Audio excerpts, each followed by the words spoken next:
chill and unwind. Tune in for chill streams where relaxation you'll find. Come hang out, let's battle for Lord of the Board. Hatcher's got the insights, he's got us all on board. In the world of magic, the gathering, he's a master and a guide. So let's talk MTG and take the ride.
Take the ride.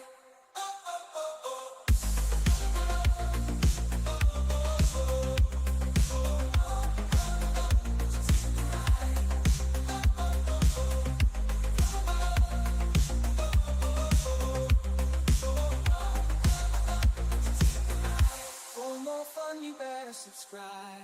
You never won't miss the vibe.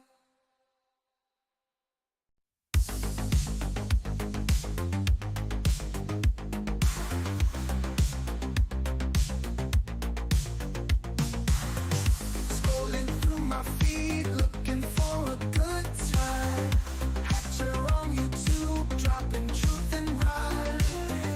Passion for magic, he's playing the cards right. Live stream so funny, keeping us up all night. Waking up early, smelling bacon in the air. Gotta start the day with a savory fare. Evening rolls around, time to chill and unwind. Tune in for chill streams where relaxation you'll find. Come hang out, let's battle for Lord of the Board. Hatcher's got the insights, he's got us all on board. In the world of magic, the gathering, he's a master and a guide. So let's talk MTG and take the ride.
Things are fun, super chaotic. You'll be back as it's all hypnotic.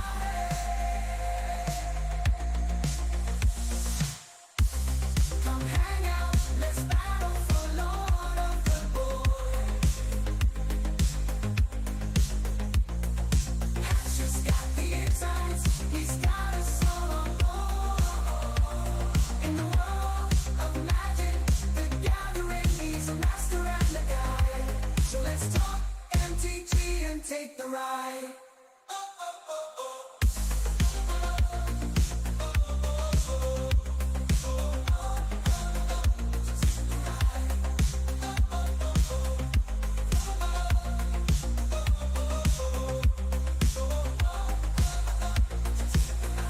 For more fun, you better subscribe.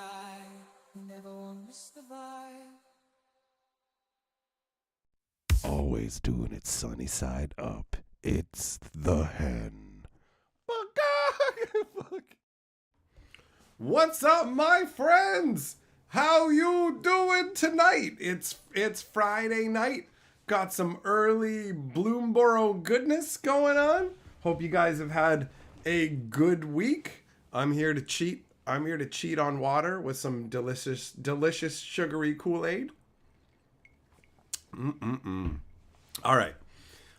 So first things first, as usual, we will share the link in the Discord, and then we will go from there. Bum, bum, bum, bum, bum.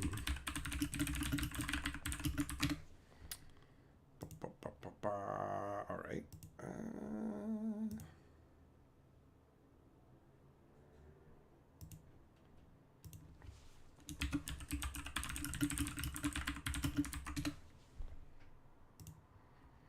Okay, there we go. Switching it up. There we go. That's good. Now let's switch this over too. And you know what? Just for the hell of it, let's add a poll as well. Let's add a poll. Do you like the brain dead secret layers? Bam. I think that they're hideous. I think that they're very ugly, personally. All right. But everybody's got their own, everyone's got their own tastes. So now that that's up and out of the way, let us do our hellos. What up, Felonious T, Kevin, Jess, Kentucky, Zircon, Yamagoro, Gossett, Rada, Fixer, 90, Kurt, and I think, yep. All right. I got all the hellos done. That was easy. So what do we got? What do we got going on here? Kitsune, you're unsleeving all your decks to get ready for Bloomburrow. What? You're taking apart all of your decks because of Bloomburrow? Do you mean for like standard rotation, or do you just do that when a new set comes out? Fixer, you don't know why you find it so funny in the intro video where I'm walking towards the camera? Because it's fun. It's a good time. 90 says, burrow your Plinko and make it blue. Oh, you can see it. You can see a little bit of it right over here. Tucked away. Fixer, the odd acorn gang. That must be a commander card because I haven't seen that one yet.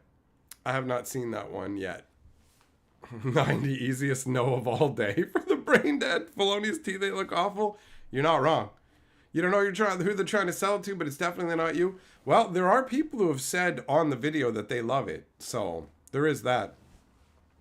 Habanero says, can you peeps back me up on some? Revelark's still a good creature, right? I know current power creep's out of control, but it's still decent, right? Revelark's probably just okay by today's standards, you know? Like, everything has moved to a staggering pace of power creepitude, bro. 100%. What up, John? How you doing? Teferi, you like my shirt? Thanks. This is Green Lightning. That's the name of this one. I said to Carly. She's like, oh, you're wearing Green Lightning. I'm like, that's right. It's time for the lightning to strike. Kitsune, you just like making new decks? Well, that's understandable. Making magic decks is fun. So that makes perfect sense to me. Felonious T says, one of my friends still plays various Revelark combos, but it's definitely been crept out of being being a seriously competitive combo. I haven't heard anybody talking about it, honestly. Revelark was like powerhouse, but that was like how many years ago? Revelark's from like isn't it from like the Lorwyn block originally? That'd be a million years ago. A million years ago. Jess, if I could sell my jokes by the gram, I'd be richer. That'd be all right. If I could, I wouldn't complain if I could physically sell my jokes, like just kind of what, and then sell them by weight, like a fishmonger. But instead, I'd be a joke monger. I could get down with that. Habanero just watched my newest video a few minutes ago. The cards are puke-inducing. They're ugly. They're ugly. Morningtide is the Lorwyn block. So yeah, I'm right. 90 says, Green Lightning will strike in the same place, but it needs to sleep in between. The lightning slumbers until it's time for the next strike. Rain! You made it. You love the Discord link. It is handy. It definitely is handy because YouTube is somewhat spotty with its announcements. Oh, I can hear that noise in the background. Carly's making some popcorn. We're having popcorn tonight. And either playing video games, watching a movie, or doing a combination of the two, depending. You know, we're going to start playing games, and if we're both not feeling it, then we'll switch over to watching a movie. I think tonight it might be Bird on a Wire. We watched Captain Ron yesterday. And the movie was all right. It definitely had some comedic moments. It's not the best movie. Like, I'll admit that it kind of got overhyped in yesterday's stream, so I was expecting it to be funnier than it was. But it definitely made me laugh, and it was an entertaining film. But it wasn't as gangbusters as I was expecting. Habanero, you spent $5 on a grab bag of cards today, and what sold you on it was Revelark as the feature card.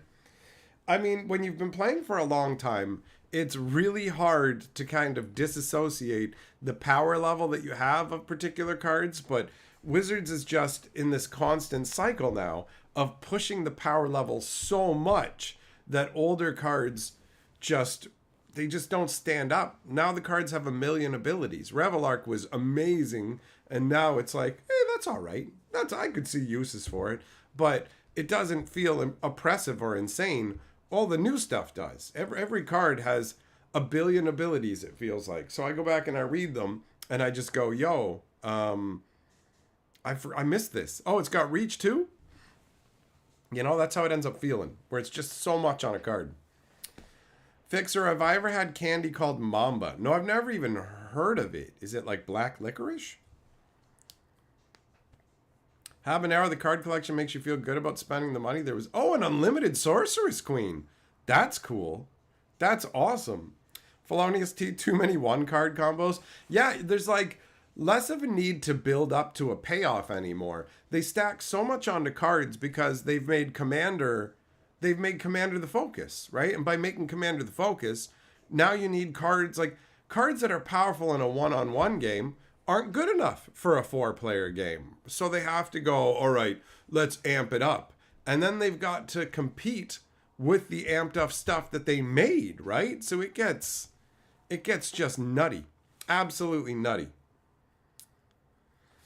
Mamba is like Starburst. Oh, Fixture saying the same thing. It's like Starburst, but you like them better. Have to send me some with the next copy of it, man. Yeah, do it up. Do it up. I'm always interested in trying random new candies and stuff like that from different places. That's always fun. I like checking out new stuff.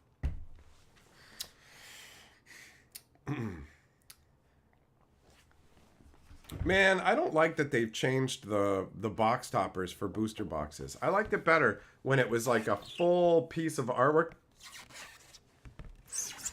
ASMR discontentment. I liked it better when it was just like a full-sized piece of artwork. You know what I mean? That showcased what the set was. This one's not too bad on the one side, right? I mean, you got the raccoon and you got the toad warrior and everything. But I'd like it better if it encompassed the entire thing. Like, I used to keep these for the art because I'm like, yo, this is just like straight up a piece of art, right? Like Storm the Seed Core. That one looks amazing.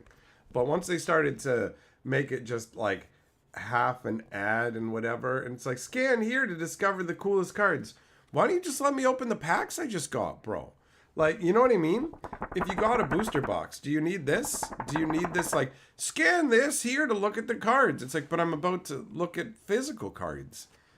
Maybe I'm just Captain Boomer now, right? Maybe I'm just too old world. Fixer, you're hyped for squirrels, but you're disappointed by the mice. What are you going to do, right?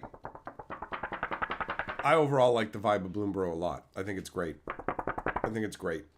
It's a hell of a lot better than this absolute garbage, the brain dead stuff. Good Lord, is it ugly. Literal pictures of dudes' tattoos. Like, what the hell is going on? Is that what kids like these days? Did they make that to appeal to, like, the newest generation who will be like, yo, I love this. Habanero, your girlfriend got 2 grab bags as well and she loved them, and that's another part that made it feel worth it. Yeah, bro, getting to enjoy it with other people makes a huge difference, right? Like, my funnest times in Magic were when I had a whole load of friends and we would play like every day after school, and it would just kind of progress from there. And a bunch of them, we'd go to tournaments and do all this stuff, and then slowly but surely life made them find other things. I was talking to Carly about that, and she said, well, I think it's actually weirder for somebody to be really into something for decades and decades than it is for them to be not interested after a while and move on. I think that's probably more normal. And I think she's right. I think she's right. Felonious T, you think Mouse Tribal looks strong enough for the new standard? You'll have to see. Yeah, I mean, the proof is in the pudding. We'll see how it goes. Jess, you like Tender Wild Guide? Because you like tender lovin'. Yeah, McGraw, tattoo art cards don't work for you? Same, buddy. Seeing some dude's leg on on Magic art is jarring. It's very jarring. It's one thing when they just paint tattoos on, right? It's like, okay, cool. Those look funky. I dug those. But here's a picture of my leg with a tattoo. For real, bro? For real? What up, Bob? How you doing, buddy?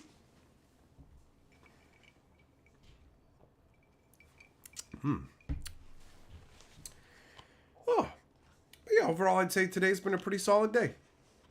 I went down, I guess it did suck when I went down to the game store. I went down to the game store to pick up the Bloomburrow stuff. And I was going to stick around and have Chinese food like I like to do on Friday evenings. But I went to the Chinese food place, and there was just a sign taped inside the door saying, closed today. Sorry. And I was like, oh, no. You can't do this to me. Fixer, it's probably a stolen picture too. No, the tattoo artwork is literally like they're crediting the tattoo artist on the bottom of the card. So I presume that somebody agreed to have lightning greaves tattooed on them for the artwork, which is insane to me. Coca, you're sorry you're late? Nah, you're not that late. Couldn't find the right channel? Well, that's fair. I do have 4 different channels. So it can make it challenging for people to know where I'm live streaming. But there's only really 2 locations I'm live streaming from currently. The Magic Historian channel or this channel. So if you don't find me there, you'll find me here. And if I'm doing something anywhere else on Twitch or another channel, it's always posted in the Discord. Jess, you'll get a tattoo when they can change images in their digital ink that can also be a video screen. Why would you want that embedded in your flesh, bro? That's guaranteed to cause you issues, like 100%. Yeah, McGraw, you had some good corn on the cob. Nice, me too, man. It was all buttered up and delicious. That was part of dinner. Had honey garlic sausage, corn on the cob, and a salad. It was great. Since the Chinese place was closed, I came home and made myself a grilled cheese sandwich for lunch. Fixer, you'd never get a Magic tattoo. You're pissed you got a Pokemon one when you were a young man. Now you got people trying to rub their Pokeballs on you to catch it. Habanero, what if the artist of the card tattooed it on themselves? It's possible. But there's multiple of these tattoo art cards, and they're definitely on different people. Unless this guy has two legs that are wildly different thickness, right? It's gross too. It's gross seeing human flesh that's like with all of its disgusting imperfections. It's when you look at the artwork, you can like, yo, your skin looks kind of gross, bro. And I'm not even 100% sure you washed it. So I don't know. I don't know. Every day we stray further from the gods' graces, right? All the gods of the universe shake their head at us going, really? Tattoo magic cards?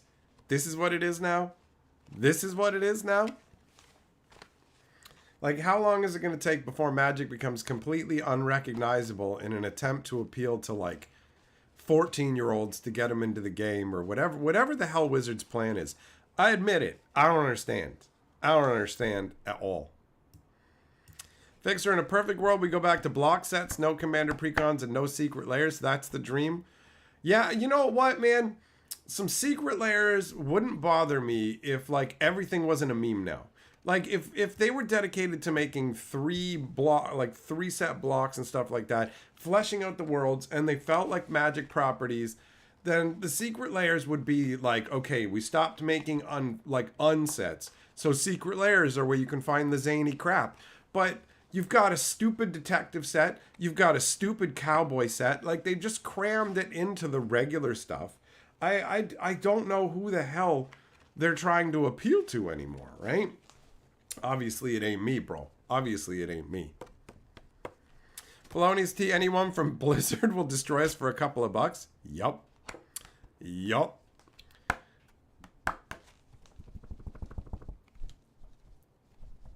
Cocott, no, it's definitely not ironic that they're printing cards named Cash Grab and Fear of Missing Out.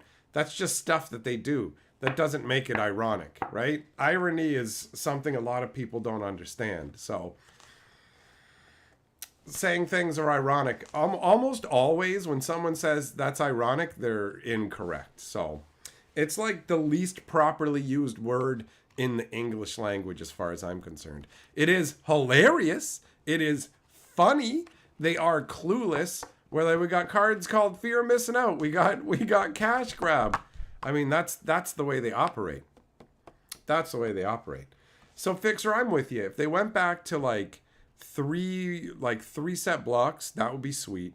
Commander decks like once a year. Like once a year.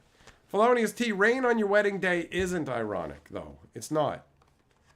It's just rain. Alanis Morissette also doesn't understand irony very well. So, but a million other people have talked about that too, clearly.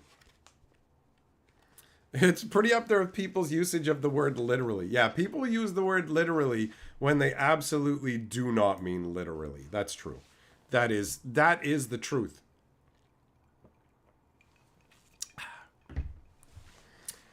I will admit that, like, take me back 5 years or whatever. Ask me what could Wizards do that would make you like feel like you don't connect with Magic anymore, and I'd be like, I don't know. I can't really think of anything. But they keep making so much wonky ass nonsense that I'm like, well, if they keep it up to the point where it's just cowboy sets and brain dead secret layers, how much can one man take? How much can one man take? It kind of bleeds into everything, doesn't it? Fixer, your 4-year-old asked what I'm drinking. What flavor Kool-Aid is it? It is orange. Orange flavored Kool-Aid. There's the thunder to go with my lightning.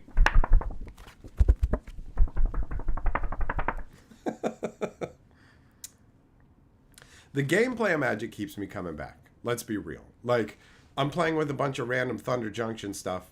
Actually, I don't like the flavor of it, but I like the game mechanics, so I don't know, bro. Every year I become more of the old man yelling at the clouds. Gag!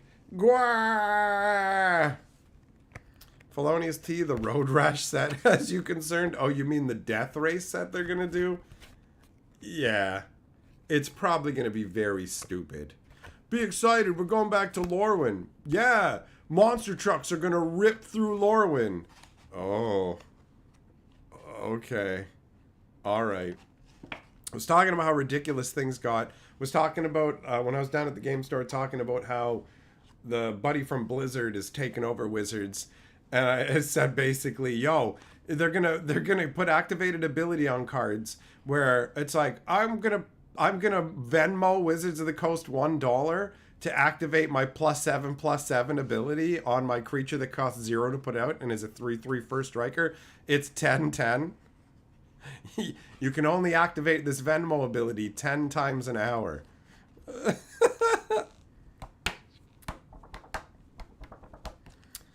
Coca, you're abso-fucking-lutely wrong, bro. Saying Bloomburrow has the worst story since March of the Machine? Did you read the fucking Thunder Junction story?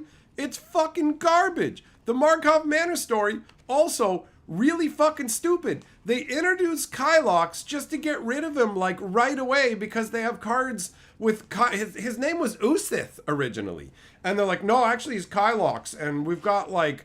A couple cards that reference him in the set. So we gotta throw him in the story. He won't do anything. He'll just be there. And it's like, okay. So no, you're abso-fucking-lutely wrong. 1,000%.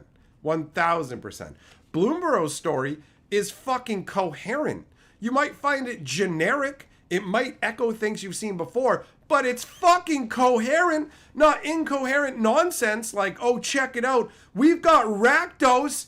And we're not going to use them to stop the fucking train. Oh, what's going on? Do you have a cool fighting against people? Well, I guess we'll have Rakdos come out and fight him. What? No, we don't? And then the next part of the story, where nothing's changed and we're still exactly where we were. Oh, Rakdos is here now. He was here all along. Well, why wasn't he fucking doing anything? Fuck you. Like, fuck you. It's so stupid. They show Oko using his vine magic, whatcha, in the trailer, because Oko has more powerful vine magic than Kellen, but Kellen has to keep using his vine magic to fucking save Oko for no reason when Oko's way stronger than Kellen? What?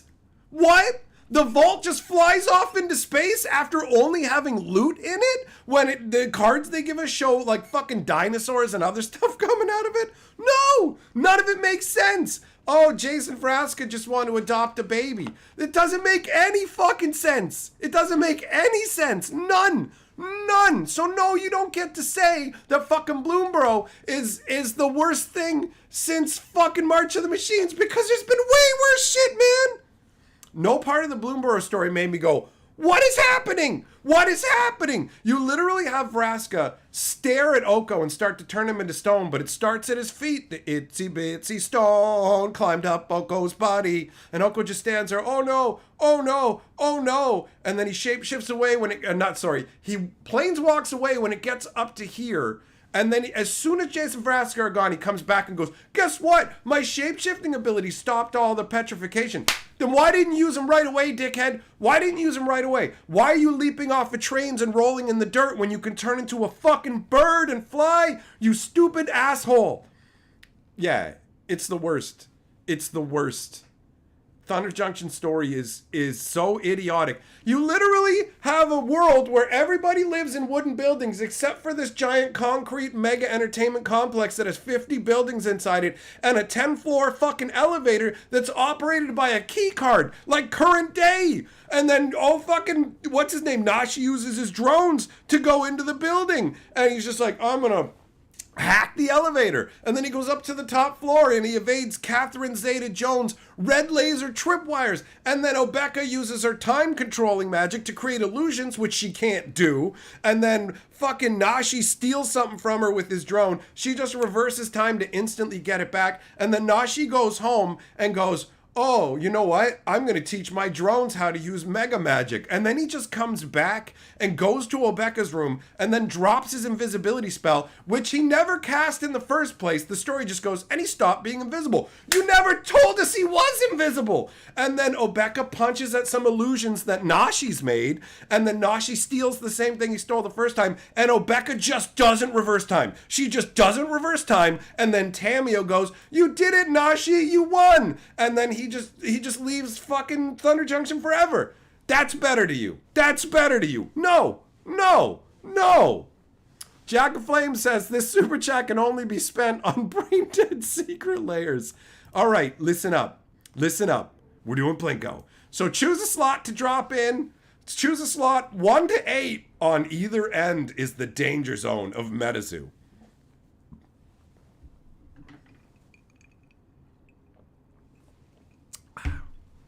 Also, let me put you up on the board, Jack. Let me put you up on the board. Jack of Flames. Choose a slot.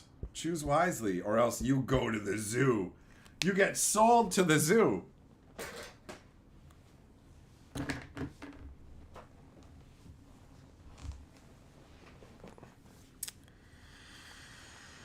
Oh.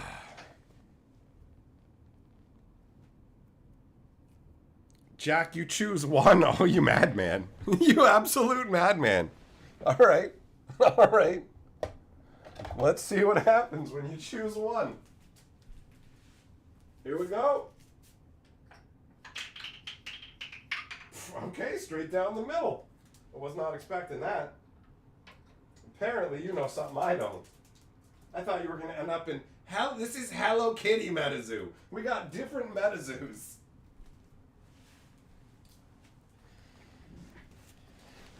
All right. And there we go. Going to Bloomburrow. Look at that, man. A mouse warrior. Obviously, this is Mabel. Mouse warrior with Crag Flame, a little Iron Sap shield. Like, this has got a lot of fun vibage to it. 100%.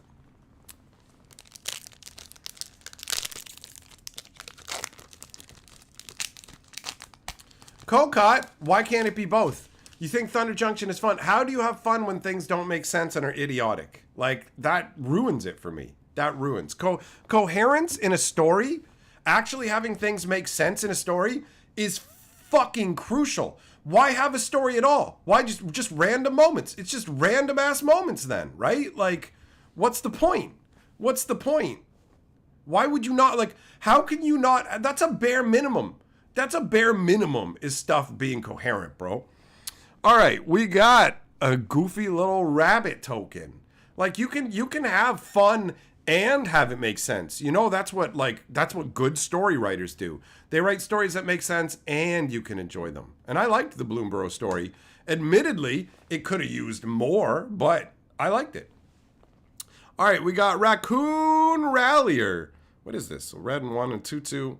Tap, target creature you control gains haste until end of turn. Activate only as a sorcery. Alright, how's it looking? It's not that curved, actually.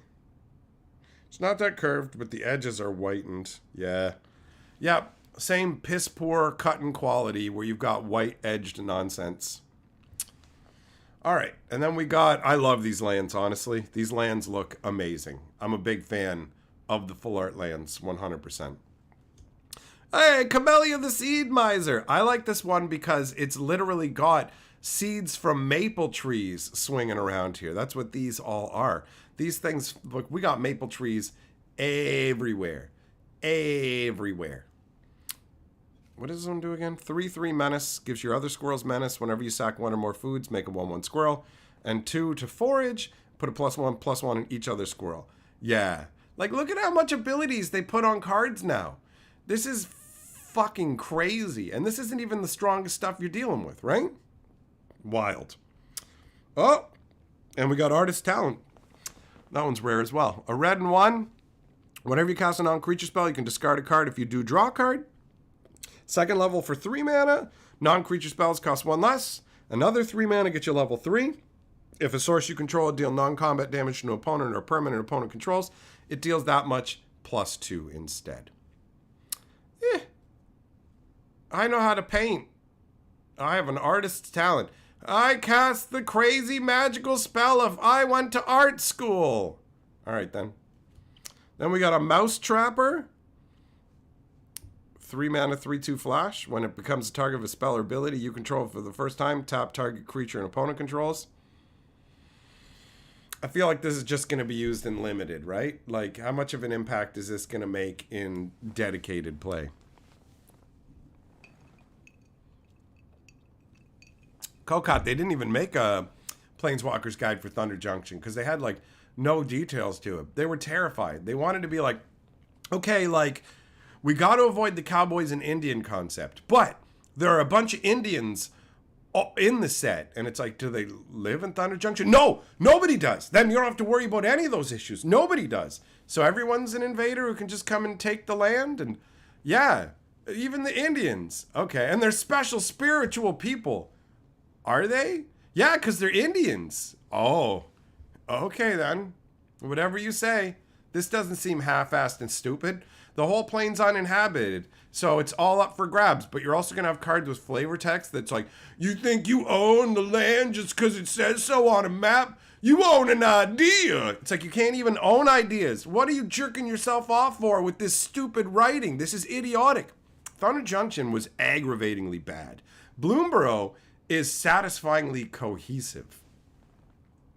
All right, then we got Night Fisher. He's got little goggles on for going to get the fish. The fish come in all kinds of different sizes on Bloomburrow. Look, this guy's a big fat 4/5. That's big stats. That's big stats for a bird, man. Hoarder's Overflow. I don't think I've seen this. A red and 1 when it enters, and whenever you expend 4, put a stash counter on it, sack it, discard your hand, draw cards equal to the number of stash counters. Oh, okay, it's one of these. It's one of these.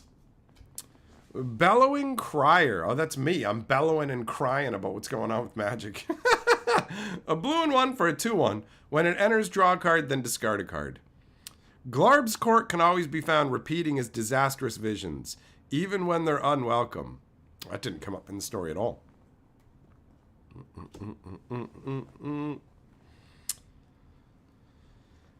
How do I explain shows like Adventure Time that are popular or very low in coherence? Oh, different people have different tastes. Not everybody's the same.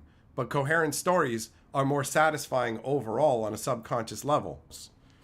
Treeguard Duo, 4 mana, 3/4. When it enters, until end of turn, target creature you control gets vigilance and +X/+X, where X is the number of creatures you control.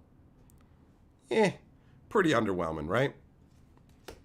Alania's Pathmaker, 4 mana, 4/2. When it enters, exile a top card of your library.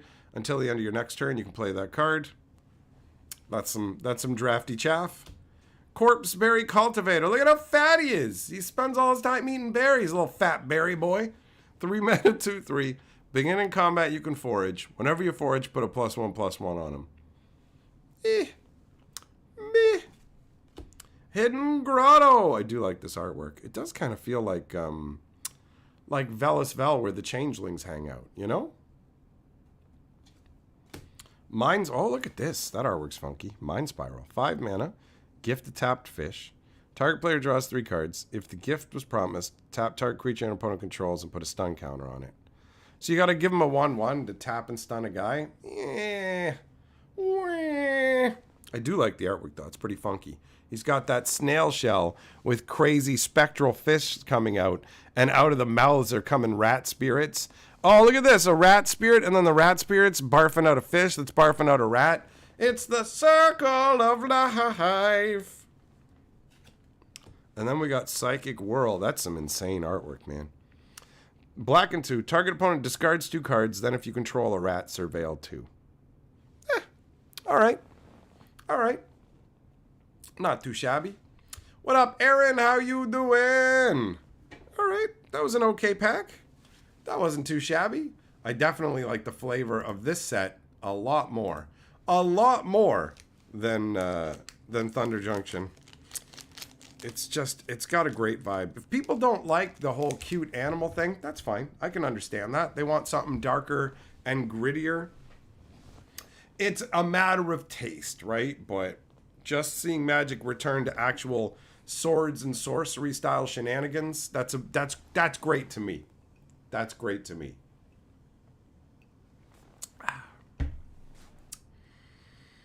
Yeah, because Thunder Junction's story was so bad that it made me stop covering Magic lore, and I was worried that Bloomburrow was going to be more of the same. But seeing that they did 3 installments of the Planeswalker's Guide and really fleshed out the world way more, I like it. I like it. I'm down with Bloomburrow, 100%. 100%. It's got a good vibe.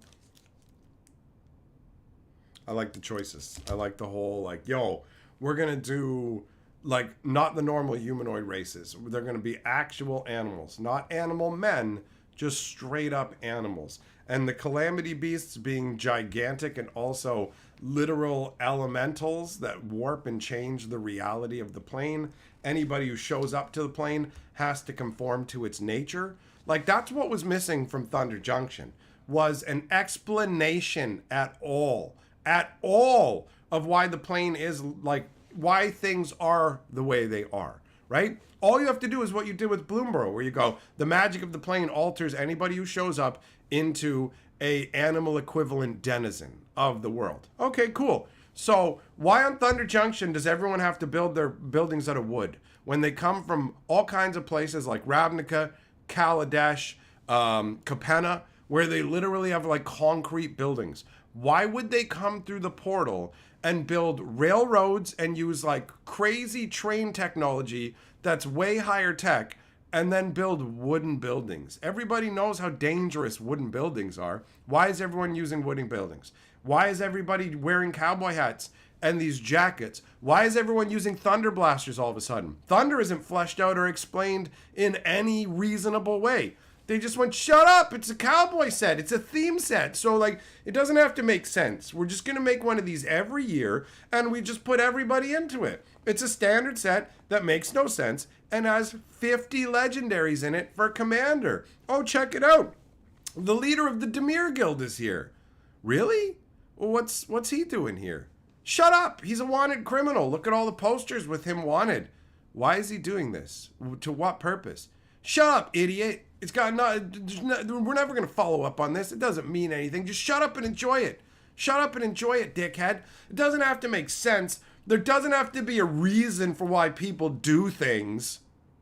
Yeah, there does. It absolutely matters. It absolutely matters.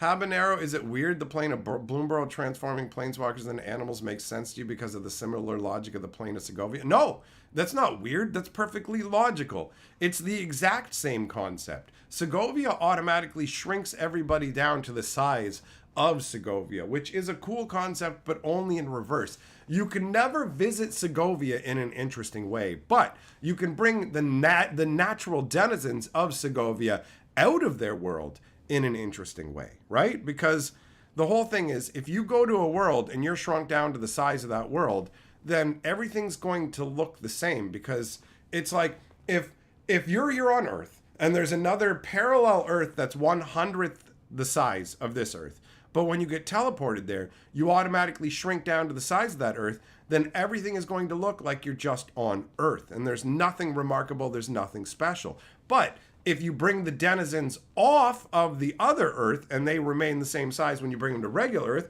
all of a sudden you got tiny little thimble-sized people, and that's interesting. Thunder Junction is a better concept than Segovia in terms of actually being able to visit, not Thunder Junction, good lord, Bloomburrow is a better concept of a world that you can visit because the magic affects you in an interesting way. That's the difference. That's the difference.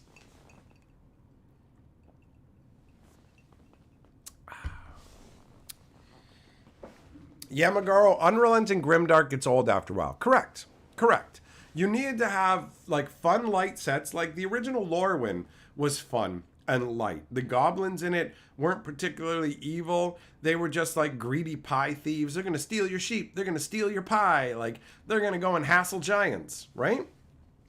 And the Kithkin were essentially like hobbits. And then when the world went into its dark mode, all of a sudden things were way more dangerous. Now the goblins are actually dangerous. Now the Kithkin are very insular and xenophobic, right? But part of Wizard's writing doesn't allow for almost anything villainous because I don't know. I don't know what the hell's going on with the current world where people are Magoo idiots. Like, but it's gotten to the point where look at the new like Mad Max Furiosa movie. There's the one villain in it, and they imply that he's totally gonna try and give it to Furiosa when she is way underaged, right? Like they very heavily imply that that's gonna happen. But the way the movie does it is very light. It's very light by comparison to like older movies. And yet you still have people who are literally messaging the dude who played the villain going, I don't like what you did in that movie. And it's like, drink bleach, idiot. It couldn't make you any fucking dumber. These are made up characters and I'm an actor, you fucking moron. Like, what is the matter with you? You are an absolute fucking fool. How stupid do you have to be to look at a movie and then get upset about what an actor's doing in the movie? You can go, I don't like the character. That makes sense. You're not supposed to like the villains, idiot. They're the villains doing villainous things, right? And it's just like, so no, villains can only do very limited things. Like, if you want to hurt people, sure, but only in particular ways. Don't do anything that I find morally reprehensible. That's what makes them a villain, idiot. Oh, it's so dumb. It's so dumb.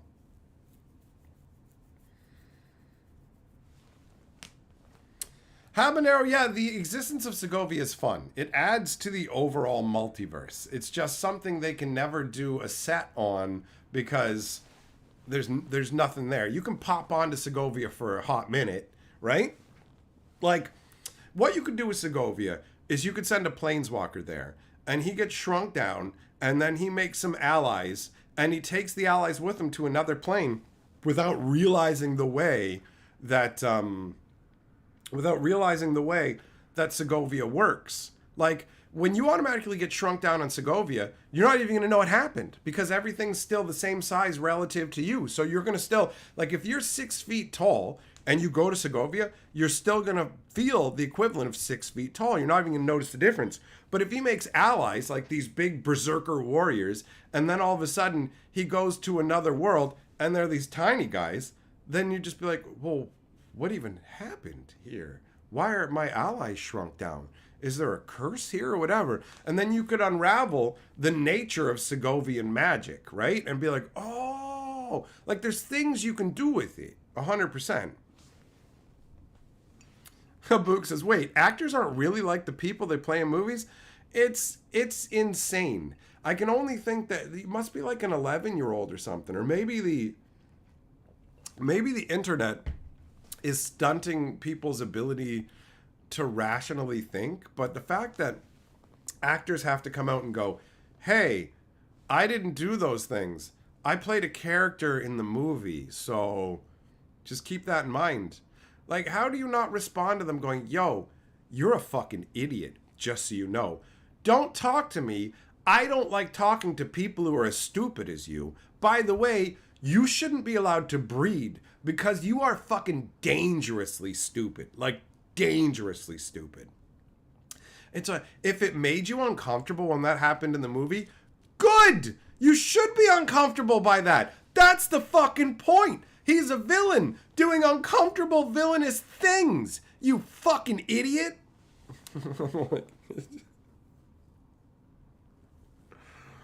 Oh. Mankind is just becoming ultra coddled babies where anything that makes them feel bad or confused or anything else shouldn't even be allowed to exist. There's no thought put into it. Like, I can't even, man. I can't even. Some of the fucking idiots that I've had to deal with just tweeting at me, hey, there's another channel that people watch who also watch your channel. You have to tell me that you hate the person who makes that channel. I can't accept that there's audience members of yours who would watch a channel I don't like.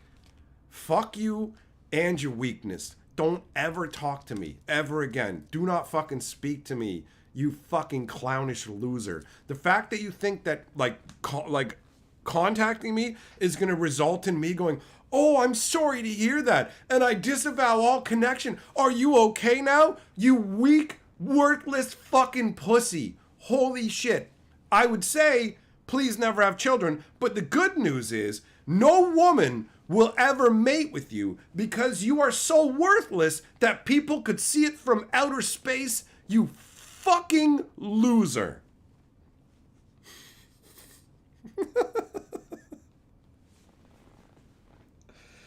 Oh. I mean, let's be real. The magic community has a bunch of weaker than average men as well, right? There is a lot of fucking weak pussies in the magic community especially. It's fucking wild. And like new generation weak pussies too, where it's like, oh my fucking God, what has happened to society? Oh.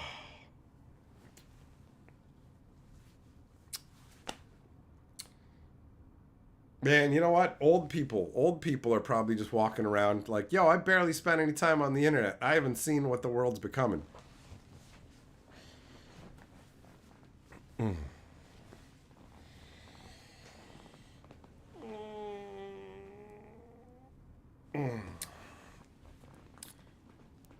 Masad, what'd you click into? A live stream. Do you not know what you're clicking on, you fucking dick?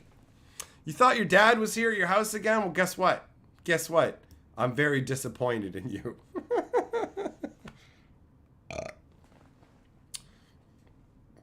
Kokot? Never. The answer is 0. That ain't gonna happen. That ain't gonna happen, buddy.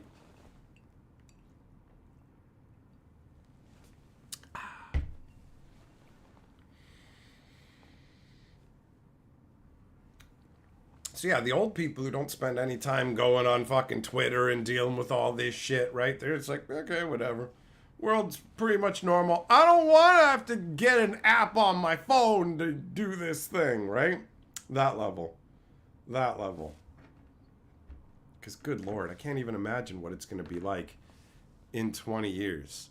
What's it going to be like in 20 years when, like, it's just generations of people who have been raised by the internet and aren't challenged in any way, because it's not good business to challenge people. It's not. Good business is to just tell people whatever the fuck they want to hear so they give you their money. And that equals cutting out anything of substantive worth out of everything now. Like, movies are empty now. There's no lessons to be learned. It's all just empty bullshit. It's just CGI glamp glorp crap. And like, villains are barely villains. The only thing you're allowed to do now is like, oh, you killed people. Okay.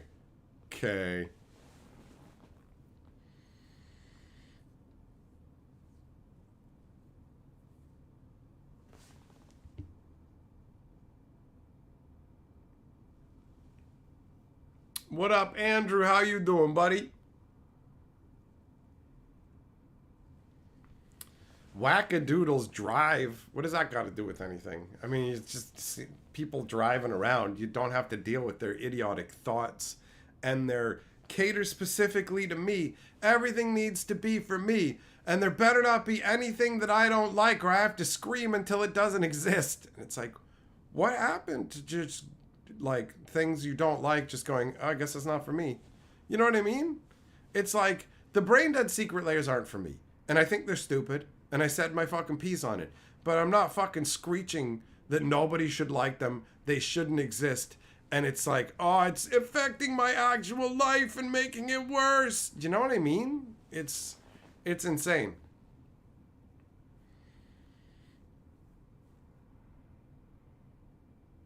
Like, we live in a world now where somebody saying, I'm offended is supposed to mean something. And it's like, who cares? Who cares that you're offended? Didn't you hear me? I'm offended. Or I can think of somebody who would be offended, which means you can't do the thing you're doing. No, I can. Go fuck yourself.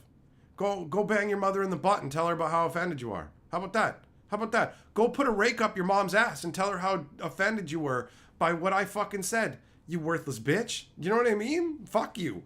You're offended. Who gives a shit? Did I ask? Don't care. You know? It's ridiculous. It's ridiculous. Well, when I'm offended, it's just like, okay, I guess this offends me, but it exists, and I'll just move on with my life. That's it. It's insane.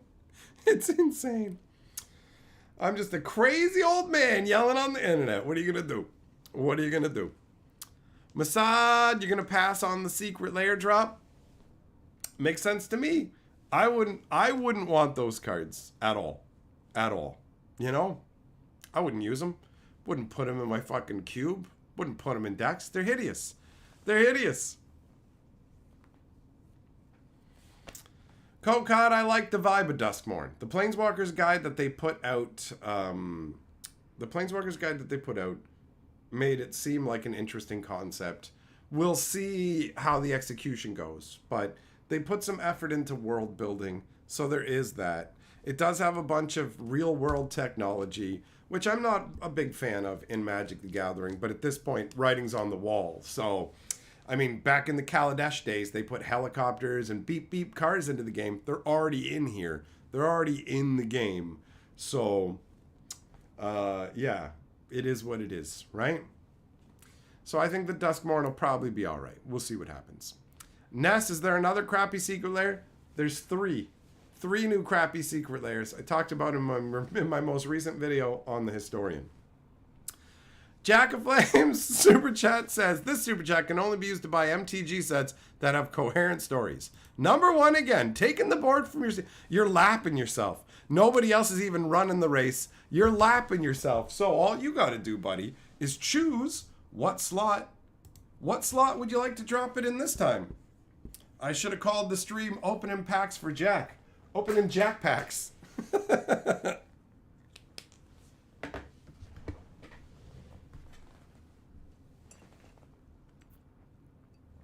Yeah, Magor, you're absolutely right. The beauty of Secret Lair, if there's only one card you want, you can pick it up a few weeks later for a few bucks. That's true. That's true.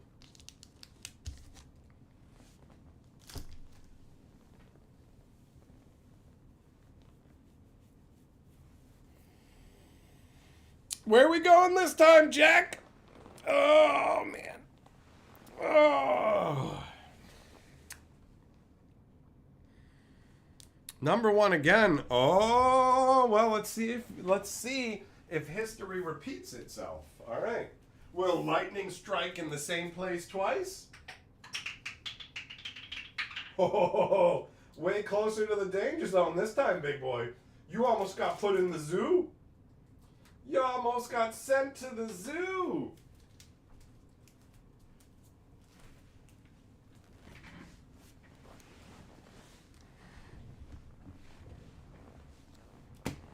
All right.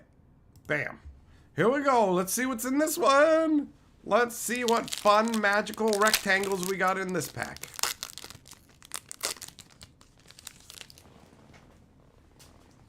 Oh, we got an art card.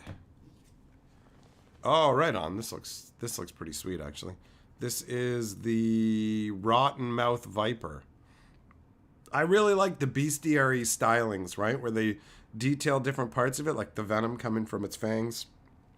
This is a really cool concept. I enjoy it when Wizards does this. Pileated Provisioner. The hell's this? 5 mana, 3/4 flyer. When it enters, put a +1/+1 on target creature you control without flying. All right. Oh yeah, these full art lands are pretty nice. Wizards gaming the system. They're winning. They're gaming the system by making the different seasons different rarities. So the winter ones only show up 10% of the time. Then we got Alania, Divergent Storm. We saw one of her servants in the previous pack. 5 mana, 3/5. Whenever you cast a spell, it's the first instant sorcery or otter spell other than Alania. If you cast this turn, you can have target opponent draw a card. If you do, copy that spell. You may choose new targets for the copy. Getting your opponent to draw a card to copy a spell. Sometimes it's going to be all right. Then we got Jolly Gerbils. What the hell's a Gerbil? I've never heard of gerbils. So 2 mana, 2/3. Whenever you give a gift, draw a card. See, remember I said the fish will show up in different size in this? Look at it. Look at how big it is. Persistent Marshstalker. This is that crazy rat guy. Gets +1 power for every other rat you have out, and if you have Threshold and these in your graveyard, you can pay a black and 2, bring them back from your graveyard to the battlefield, tapped and attacking. Pretty strong. Yeah! Hunter's Talent! Dude, I love this card. This is going in my cube. It's got a fight style ability on the top. Then it's got a level 2. Whenever you attack, target creature gets +1/+0 and trample until end of turn. And at the beginning of your end step, if you control a creature with power 4 or greater, draw a card. This second ability would have been great with the... I got that tortoise that gives everybody hexproof, right? I was playing Arena today. It's fucking bugged. It's bugged. I got robbed of a win. I totally should have won. My opponent was at 4, and he did exactly 6 damage to my tortoise. And it only, like, it doesn't... I can target it. I went to play the green 3-cost Archmage's Charm, or whatever the hell it's called. Archdruid's Charm, something like that. Put a +1/+1 counter on your creature, right? That kind of spell. And I couldn't play it. Oh, wait. Does it have to target an opponent's creature? Maybe that's why. If he didn't have a creature, maybe I didn't get robbed. Hold on. I just realized that. Is it Archdruid's Charm? Let me read it. Okay, never mind. I didn't get robbed. I thought it was up. You could fight up to 1 creature, but it's not. Okay. It functioned properly. I'm wrong. I didn't get robbed. I got annoyed for no reason. Fountainport Bell. Whatever. Sticky Tongue Sentinel. Oh, he's going to make your lady happy, bro. Conduct Electricity. Here's Ral blasting it in the story. The dragon ends up getting a copper like wire jammed into its mouth on the tip of an arrow, and then Ral uses it to electrocute its head. It's pretty cool. Then we got a Squirrel Scarecrow, who's going to come and pop your heads off. We got Baker's Bane Duo, these little pie-stealing guys, like the goblins from Lorwyn. Yeah. Psychic Whirl again. Pileated Provisioner again. And Pearl of Wisdom. So this is a draw 2 sorcery, and it costs 1 unless you have an order. So it's it's all right. It's okay. All right, put these over here, and back over here. Oh, Zircon Super Chat says, I want Jack's luck. Number 8, please. You got it, buddy. Let me put you up on the board. JD! Thanks for joining the channel membership, bro. I appreciate it. I appreciate it. Ham on whole wheat. All right. Your name's making me think of that Weird Al song. All right. Cubic Zircon. Oh, that's not an N. There we go. Has chosen number 8. Let's go for a drop. Ness, you went and saw the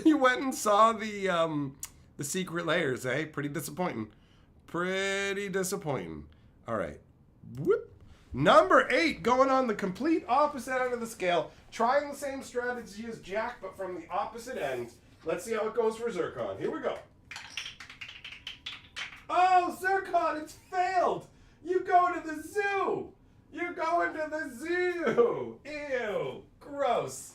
Disgusting. Disgusting old MetaZoo.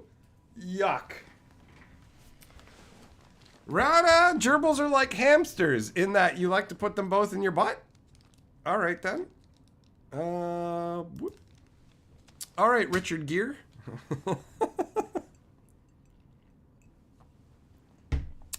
All right. So we're going to the zoo. This game's dead, by the way. The game died.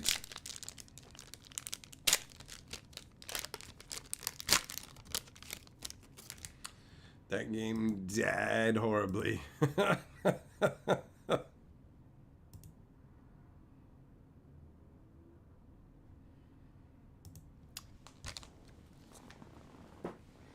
All right, Zircon. Let's see what's in the zoo, buddy. Let's see what's in the zoo with you. We got an exploding mine. Look at it. It's still intact, and it's showing an explosion. Doesn't even make sense. We got a Lake Worth monster. Stupid little Pokemon jank bag ripoff. What the hell is this thing? Look at its weird wiener body and its goofy little face. Wapaloozy, wap bop bop bam bam gross. What is lumberjacks that made leather clothing out of Wapaloozy found it that it would come back to life? What? What? This says they make clothing out of its skin and it comes back to life. Does that mean your jacket starts talking to you, bro? Why'd you kill me, bro? What? What is this crap? What is this? JD, you just joined yesterday and can't comment other than super chats. I thought it was the same chill stream. Oh well, thanks for the laughs. Yeah, no, we're on a different channel. We're on a different channel. You joined you rejoined on the Historian. This is Hatcher Streams, right? Because I'm everywhere you want to be. Oh, a fiery bear trap. That's kind of a cool idea. Artwork's not super exciting, but at least it's a cool concept. Ugh, the flavor text says, watch your step, the floor is lava. Oh! Zircon's bringing up a good point. You have to be subscribed to comment on this channel. If it's not letting you comment, then just hit the subscribe button. Good catch, Zircon. You're still in the zoo, though, with hugging Molly. Hugging my butt with her mouth. Losing a child is hard on anyone. Won't you let this poor woman hug you to ease her pain? Okay. Transfiguration. Oh, like this demon's being turned into a sheep. Then we got... What the hell is this? Flatwoods monster? Found perched upon a tree despite its tremendous size. Gazing upon this alien beastie results in feeling ill. It's come to our planet riding atop a meteor. It says perched upon a tree. It's not on a tree, though. It's just standing there. It's just standing there. And then we got a farm, because this game farmed idiots. And then we got a forest aura. Code Metazoo to the moon. Yeah, as in the moon. Nobody can live on the moon, just like Metazoo can't live. Guess where this stuff goes? Trash can. Trash can. All right, we've discovered the secret of why JD couldn't chat. You have to be subscribed to chat because it's got subscribers turned on.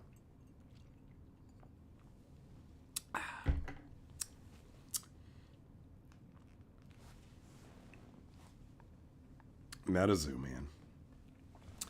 Metazoo. The last thing they did was a desperate maneuver with Hello Kitty that failed miserably. And then they were like, we're not going to make cards anymore. We're just going to license our IP to other people. And then very, very closely after that, they went, we're out of business. We're done. We give up. They literally were like, yo, we're going to save costs by talking to people in China about printing our cards. And it's like, you know what? The Magic counterfeiters do a really good job of making counterfeit Magic cards. Why don't we get them to make our Metazoo cards? So that's what they did. And then, lo and behold, just up the street from where the official Metazoo cards were printed, somebody somehow got their hands on the original Metazoo files. So they were able to print counterfeits that were indistinguishable from the originals because they literally had the original files and access to all the same materials. So basically the people the counterfeiters that they hired to officially make Metazoo made official Metazoo. Then they made a whole bunch of counterfeit Metazoo and sold it out into the market, destroying all the faith that people had in the product, right? So like, and they were way too ambitious too. They're like, we're going to be the next Pokemon. No, you're not. Nobody is. JD, oh, there you go. You can comment now, buddy. Sorry if you felt like you had to join the channel membership and super chat to be able to talk in here. That wasn't why I said it to subscribers only. That is not the reason. I said it to subscribers only so that people will know that this channel is a different one, will subscribe to it, and also, although this isn't nearly as much of a problem anymore, having subscribers only turned on stops bots from commenting because apparently they do not subscribe. So, Lightwave, you typed it wrong. So you just typed meat poo. It makes me think of that. There's that one movie. I don't remember what it's called, but like there's a servant in it. He's there. It's like a medieval era movie. Does it have the guy from Leon the Professional in it? So you've got like a knight who's come from medieval times into the current era, and he's got his like manservant, and the manservant's eating dog food or something like that. It's got meat in it, and he's like, "Oh, I will shit easy tonight." And that's the only thing that stuck with me from that movie. I couldn't tell you what the movie's called. I couldn't tell you really what happens in it. I just remember the manservant eating like dog food and saying, "I'm gonna shit easy tonight."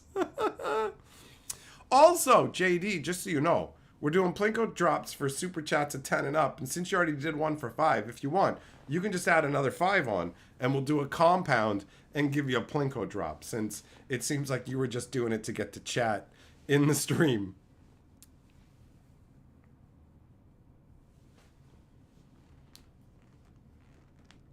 Just got done with playing 6 lands a turn. Yeah, that is busted, bro. That is busted. What are you playing? There's that green-blue, starter deck on Arena that lets you play a ton of lands, and it's got Bonnie and all the nonsense. Code, you bought 4 boxes and 7 spellbooks for under $100 a while ago. It was worth it to have fun opening 100 plus packs. That's fine. There's nothing wrong with people enjoying MetaZoo, to be real. Like, I opened a whole bunch of MetaZoo. The company sent me a whole bunch of MetaZoo. Originally, I was given some by the guy who runs the game store I go to. He was like, "Yo, check out how awful this game is."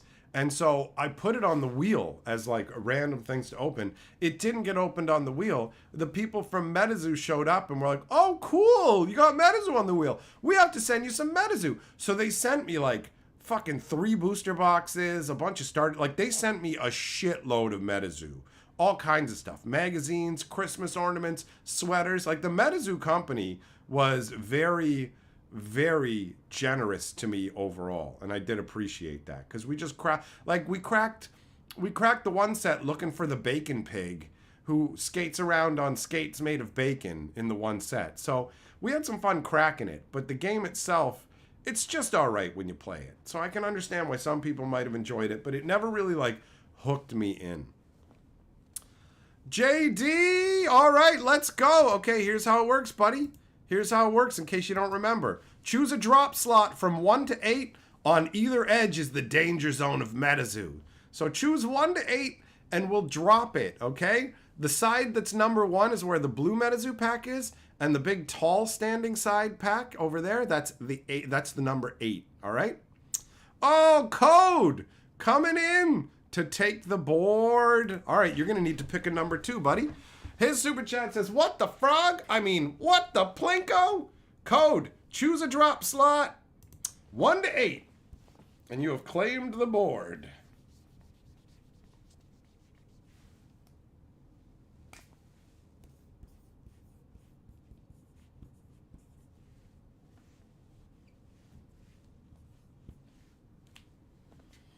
All right, JD has chosen slot number 6. May as well wait and let Code pick his slot as well. He's picking 4. Perfect. All right, we're good to go. Let's do it. 6 and then 4. So, JD, ham on whole wheat. Let's go. What did he say? 6. Boom. Bloomburrow. Okay. And reload. And we'll go 4. Oh! Code! Code! You fucking dirty zoo donkey! You're gross! You're gross and you smell like a circus! We're gonna open MetaZoo! 'Cause of you! Lightwave, you caved and got a Bloomburrow bundle on starter decks? Good! Enjoy them! Bro, I love Bloomburrow. I want a complete set of this. I would love to open packs and complete a set of this. I wish this booster box was mine, right? 100%. 100%. Like, you should just enjoy it. Don't feel bad like you caved. You bought something you want. Joy is a fleeting thing in this existence. Lead into it. Enjoy yourself.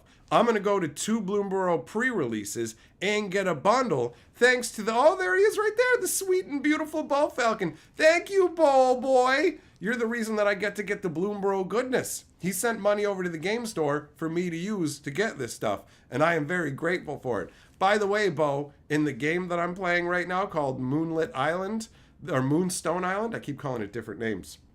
There's a beach ball named after you. Wait, what the hell's going on here? There we go.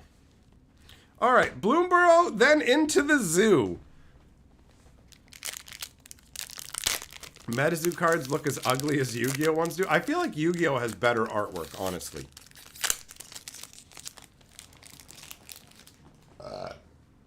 All right. Oh, I haven't seen this yet. Check out the fish token. That looks pretty nice, actually. Leaping on up out of the water. I'm a gift for you, Papa. Put me in your mouth. Suck on me, Papa. All right, we got Nocturnal Hunger. Listen to the spirit of the night. Softly, gently, put your dong inside her. Okay. 1 black and 2, gift of food. Destroy target creature. If the gift wasn't promised, you lose 2 life. And we got a foil island. Okay, the curve is real. The curve is real. These cards are curved, and you can see the white beaten up around the edges. Wizards really should have more pride in their products, bro, for real. Oh, Cruel Claw, sweet. This guy's broken, man. This guy's busted. It's crazy to me that people don't think this is busted. Like 3 mana for a 3/3 that has to be blocked by 2 creatures. Whenever it deals combat damage to a player, you exile cards off the top of your library until you hit an on-land card. And then you can just pitch a card from your hand to play that spell for free. And people don't think that's broken and bonkers. Like, Magic has gotten so power crept, it's insane. Cool card, though. I do like it. Like this, I would absolutely play this in my cube because it's so dumb. It's so dumb. Honored Dre Leader.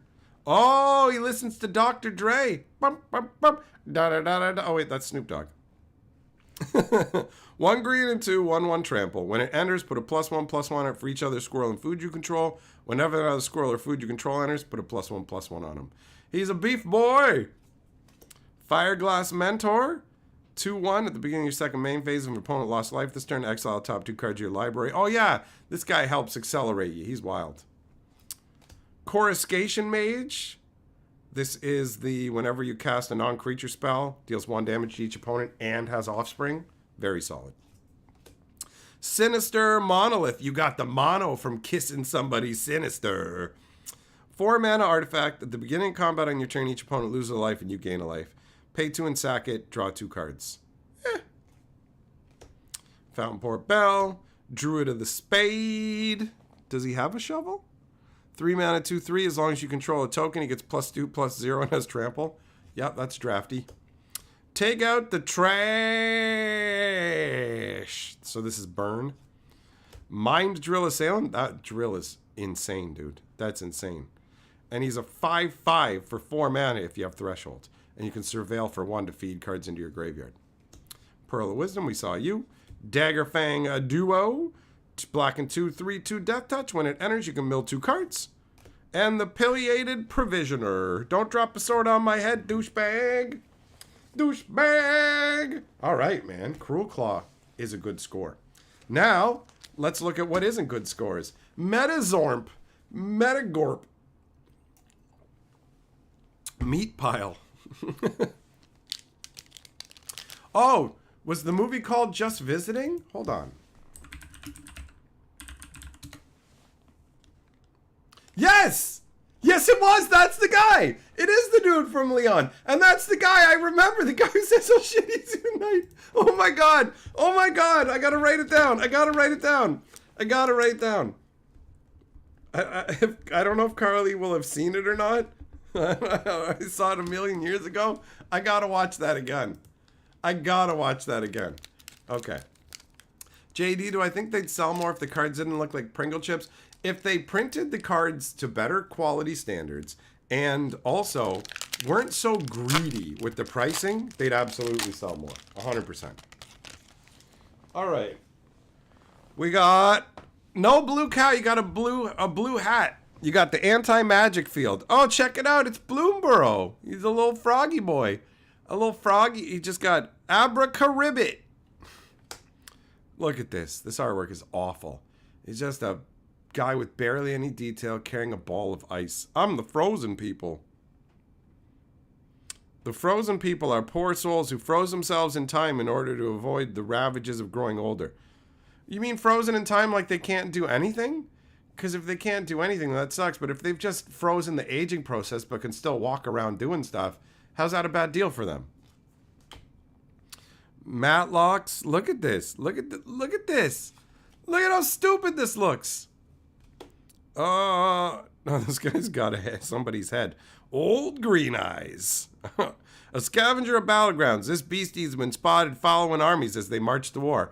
I want to eat people's heads. Code, hoping for a Loveland frog? I don't think I know that one. Book of Shidoos. Hugging Molly again? Really? Proton beam. Okay. Don't cross the beams when you have more than one in the arena. All right, they're just straight up stealing from Ghostbusters. Oh! Look! You actually, the Loveland frog, you wanted it.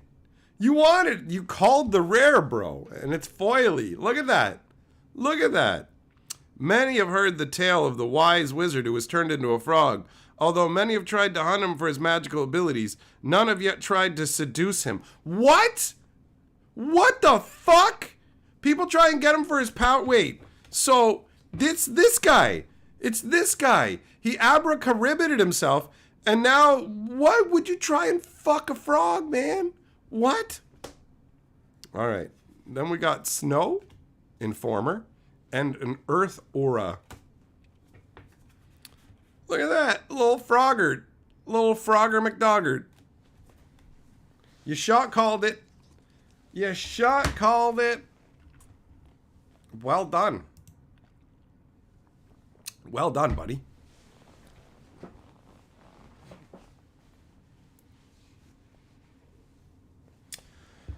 I actually have like the special MetaZoo influencer card that they sent out to people who made content talking about MetaZoo. I got a special MetaZoo card. I got a whole box of MetaZoo boosters in my closets. Oh.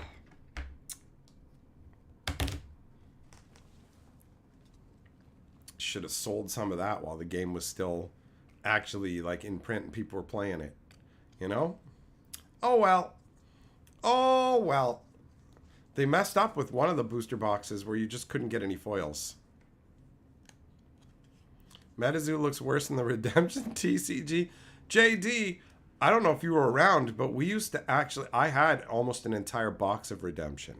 And we were, when we opened random boosters, we would quest for the Whore of Babylon. Who was opening the pack looking for her. Bo Falcon! I lick it boom boom down! You're an informer, Bo.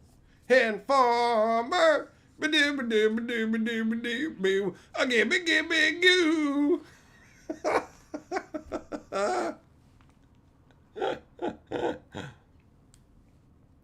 Yeah, Megoro, when Rudy burned a huge pile of his promo card, you knew it was a cash grab game. It was obvious from the get-go that the game had some serious problems where they were like, yo, we're going to do all this stuff like NFTs and everything. But some people made out like bandits. Fucking, what's his name? Bad Boy, you know, Jojo Moss. I haven't seen him in a while. He used to swing by the streams and stuff. We would chat and whatnot. And he apparently was sent prototypes of MetaZoo. And he sold his prototype Mothman for 20 grand. I can't even imagine. I cannot even imagine having like $20,000, let alone in one go. Just having 20 grand kicking around. Like, how amazing would that be? How amazing would that be? Imagine that. Imagine just having like 20 G's in the bank. Like, how awesome would that feel? Like, how dope would that be? You'd be like, look at all the stuff I can cover, man. And he got it for one card. He did quite well with that. JD, you told your buddy about it and he thought you were kidding.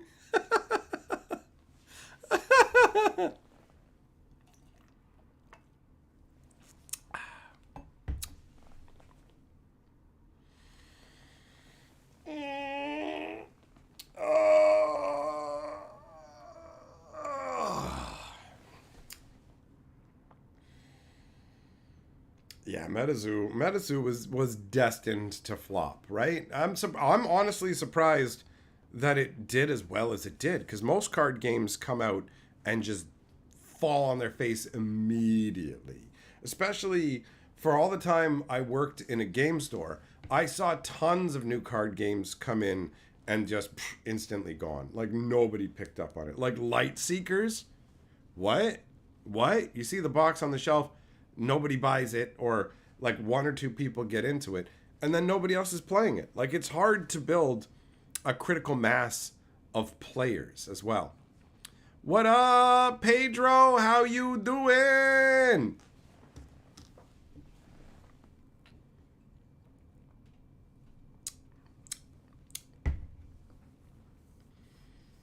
It takes a lot. It takes a lot for a card game to survive. Lorcana is doing really well. Lorcana lucked out because, first of all, they have some power behind them in terms of Disney, right? Disney's basically just like, yo, we're going to steal Magic's concept for gameplay overall. And Wizards has moved away from one-on-one Magic and switched into Magic's actually a 4-player game. Always has been. It's like, what? And so Lorcana's like, oh, here I am. You want to play one-on-one? You want a game that your wife and kids will play with you? Here you go. Lorcana's making inroads. I see more people playing Lorcana than Magic down at the game shop, especially when it comes to events. I see Lorcana tournaments with more people in them than Magic the Gathering tournaments. That's how it's going. Huangrang, keep the frog hollow. It looks nice.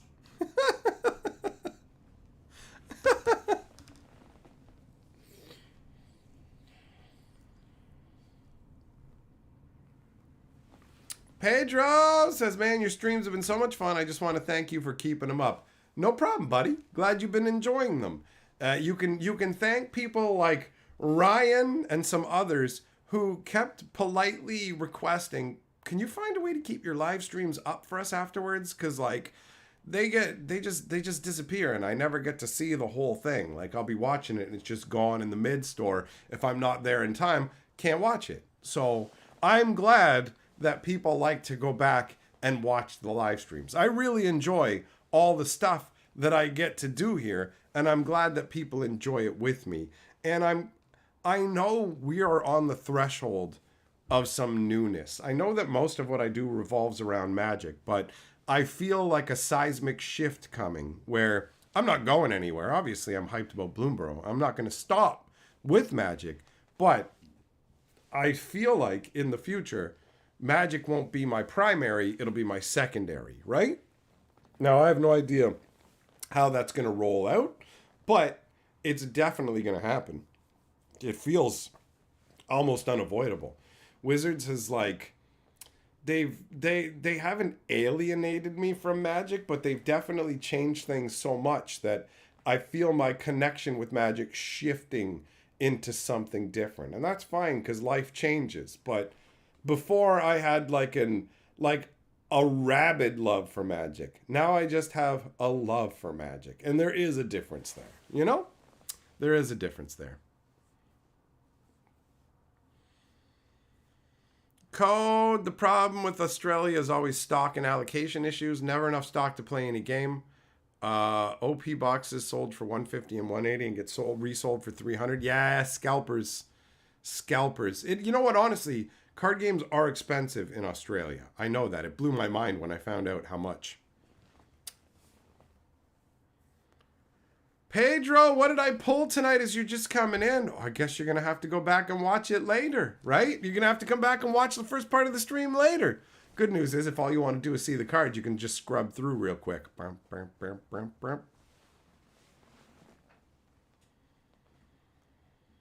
Code. You're not going to touch Lorcana until stock sorts itself out. Well, that makes sense, right? Why? You don't want to feel like you're being taken advantage of.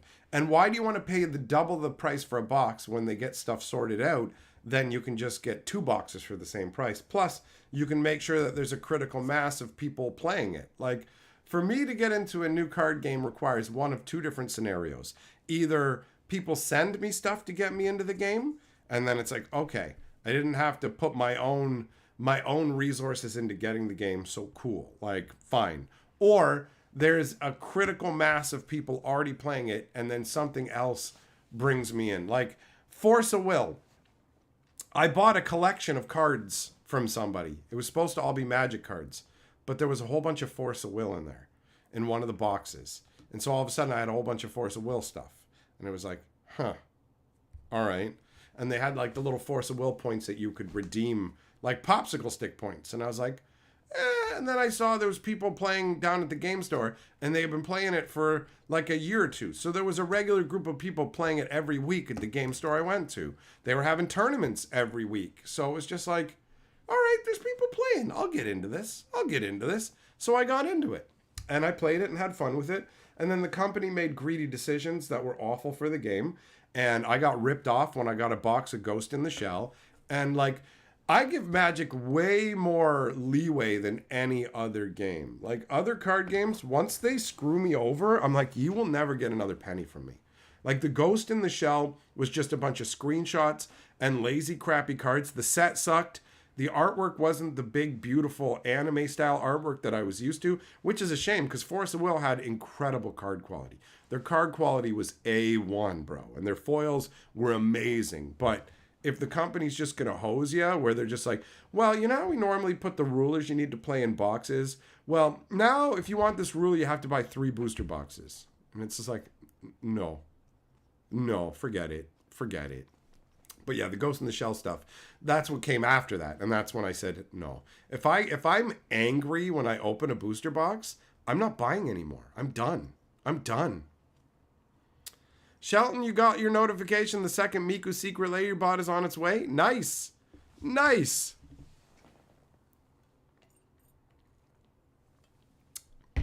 Kokot, you think Magic's at its highest now? Well, for you, well, enjoy it, man. Enjoy it. I don't begrudge you that feeling. I recognize that I've been around for a long time, so I know how much better they used to treat us. We had better prices, better card quality, better game balance, better stories, like everything. So if it's at your highest point for you, enjoy it. Who knows? Who knows when it's going to change and it's not like that for you. You got to enjoy what you enjoy in life before it inevitably changes into something you may not enjoy as much, right? So I'm enjoying particular aspects of Magic right now. Bloomburrow, thankfully for me, is more of a return to form, so I can have a full-on good time. But I definitely wouldn't call this a high point for Magic. I definitely wouldn't. JD, I've never heard of My Hero. I have a very little bit of Flesh and Blood. I only have like some like starter decks that still remain sealed. I don't have much Flesh and Blood, so I haven't really explored it. What up, James? Yeah, McGarl, Bloomburrow is definitely one of Magic peaks. Well, yeah, after the trough we just went into, absolutely. Pedro, how excited am I for Bloomburrow? You're getting a fat pack, four play boosters, and are you getting 4 play booster boxes and the commander decks? You got your weekend events booked and can't wait? Well, that's amazing, bro. You're getting more than me. I'm hyped as hell. I am going to go to 2 pre-releases and I'm getting a bundle. That's what's currently on the menu, and it's going to be a good time. Millmaster, peak Magic for you was Type 2 with Wrath and Urza's block. Urza's block, things got messy then. They were like, Memory Jar was not a high point for Magic, bro. That was a huge mistake. Coca, Bloomburrow may be like some middle ground that works both for me and you. Yep, absolutely. Pierce, what's up? How's the show tonight? Terrible. Terrible. The streamer just keeps yelling about how mad he is about different things with Magic and Thunder Junction. Honestly, I would not subscribe to this. Oh, My Hero Academia. You know what? You just saying My Hero? I didn't put it together. I know My Hero Academia. I watched the first 3 seasons of it. Plus Ultra, buddy. But I didn't know it was a card game. I've never seen it. And no idea. James, you're getting a play box with a bundle? Nice. Enjoy it. Enjoy it. Opening Magic boosters is a lot of fun. Getting Magic cards is a lot of fun. Playing Magic is a lot of fun. I've just been relegated to getting more of my magical experience through Arena, unfortunately. I like the genuine physical stuff, but you got to do what you got to do. And since Wizards has moved stuff out of my price range, I cannot afford play booster boxes. It's like $210 plus tax. They've definitely found the threshold. Like once they started moving the boxes up to $150, I started going, and then like a set or two later, they had them at $170, and that wasn't that long ago. And now they're up to $210 because they're like, well, now that we're switching over to play booster boxes, there's got to be another price increase for no reason.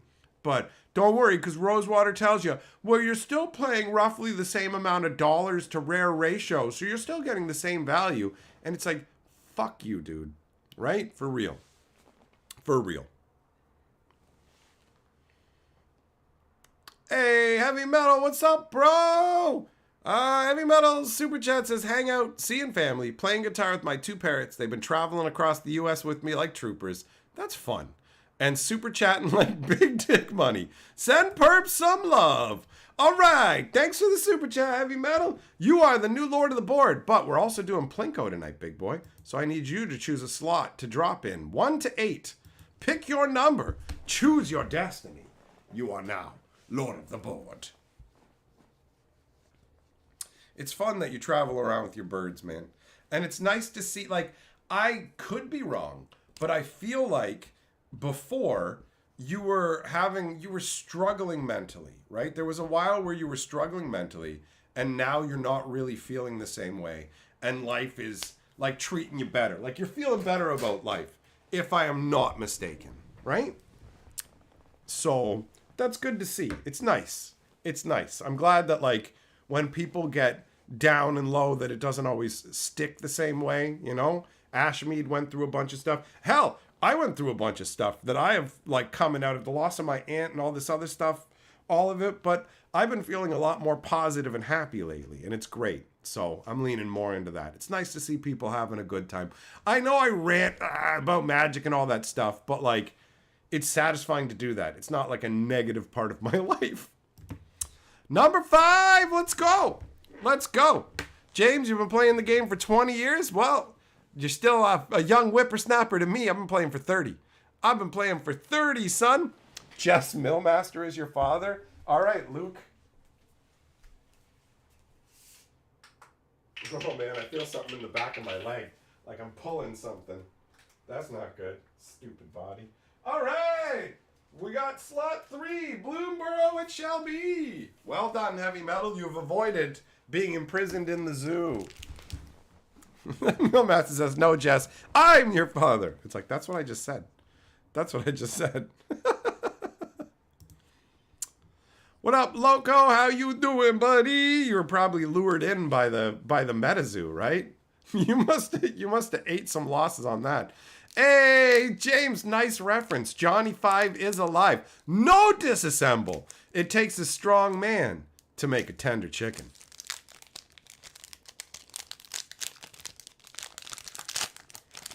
Logo says, oh, sweet. I love Plinko night. Yeah, Plinko's fun. I like these different stream games. It adds an extra level to things, right? Like, people have always super chatted me since I started. I like having ways to go, oh, you can use it in a game and stuff too. Finch Formation. This is really nice artwork.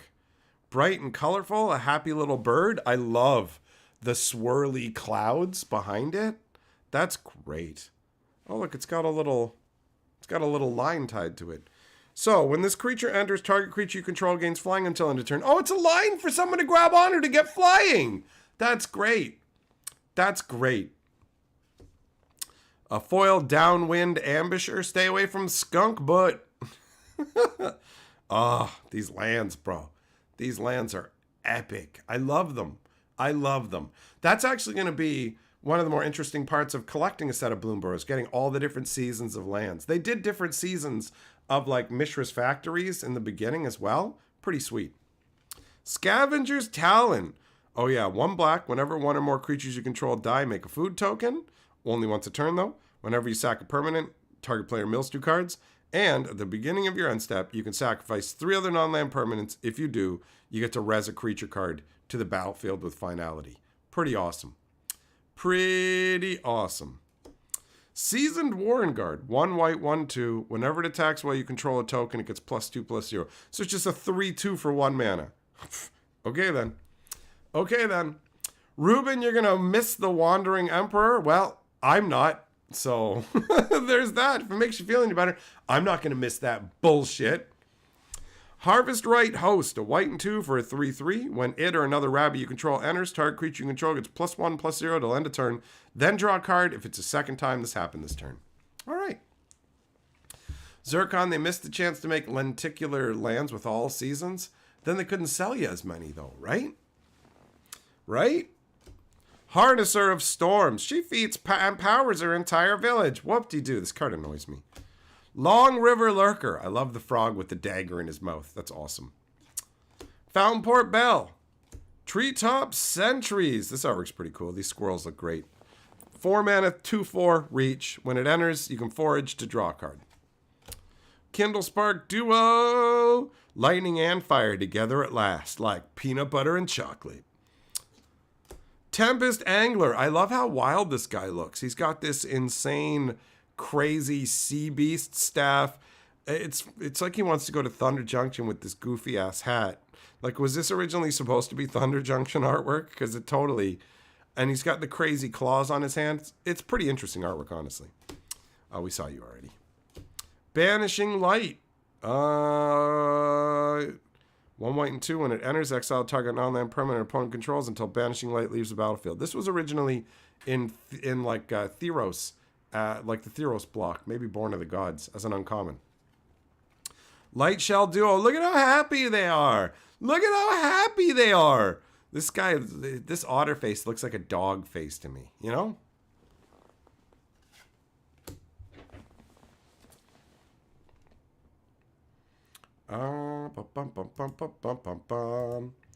Ruben, do I think Torpor Orb and Elish Norm will be necessary in Standard? So many enter the battlefield and creature entering BS. Every card has abilities like that now, it feels like. Each card has like 4 different abilities. There's tons of entering the board trigger abilities. Like, that's just the way of things now, man. That's the way of things. That's how they're doing it.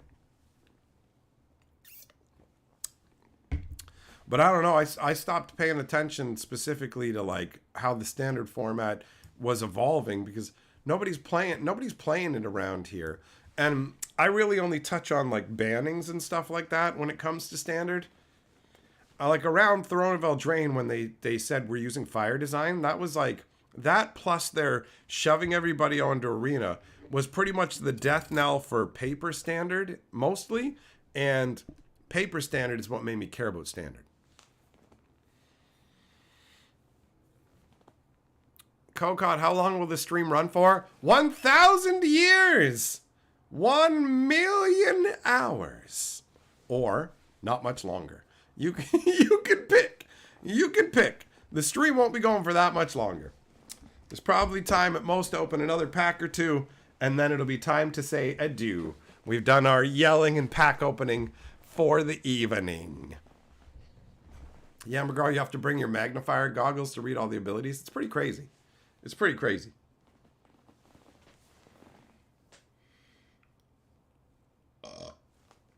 Yeah, Magic cards have... Aside from draft chaff, the power acceleration is absolutely wild. Absolutely wild. I'm glad that I mentioned that movie and we figured out it was just visiting. I'm glad that I have that now on my little mini movie list to be transferred to my big list, which is like 2 pages long.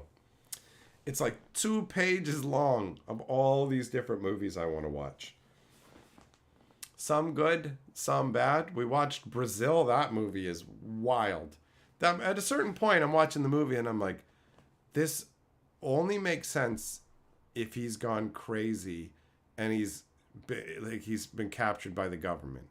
That's the only way this makes sense. That's the only way this makes sense. And so I'm like, you better do that or else this isn't going to be coherent. And I'm just going to be like, what the hell? What the hell? So when we got to the end, I'm like, there it is. There it is. Pedro, what are my top favorite cards from the set? Top 5? Innkeeper's Talent is 1.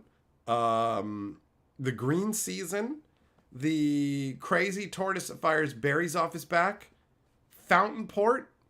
I mean, there's more cards that would fit into this top category too, but these are the ones that are off the top of my head. That crazy exile cards from the graveyard dude who's 2 mana for a 3/3, but once you've exiled 4 different card types from anybody's graveyards, it's a 7/7 trampler.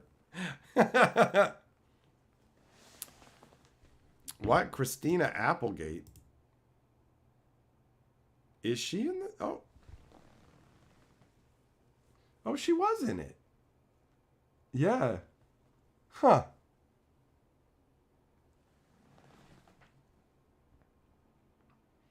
Yeah, Jean Reno or John Reno, depending on how you... Jean Reno, depending on how you pronounce it. He's great in that movie, Leon, the Professional, right? Millmaster Gilliam Never Let You Down. So far, so good.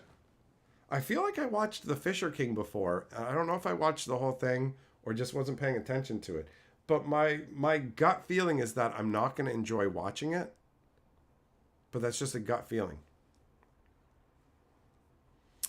Bob says, apropos of nothing, but I really like to change the streaming on this channel. When I have to miss the live stream, I can catch up during my morning prep.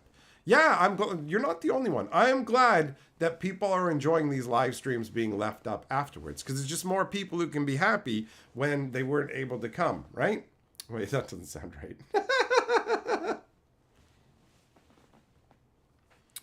Ruben, you think Simic is fucking busted? I feel like everything's busted, right?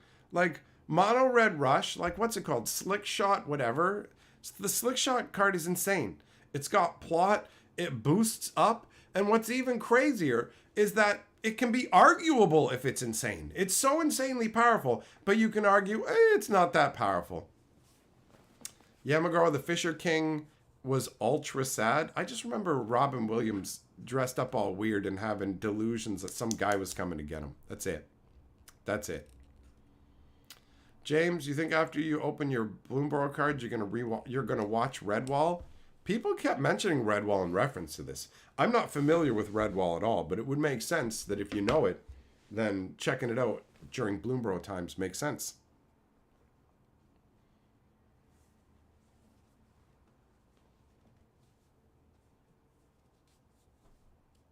Millmaster, sad is happy for deep people. It's fine to watch a movie that makes you sad here or there. It's like I just want to be entertained. That's something I love about older movies, is it just feels like they're trying to entertain you.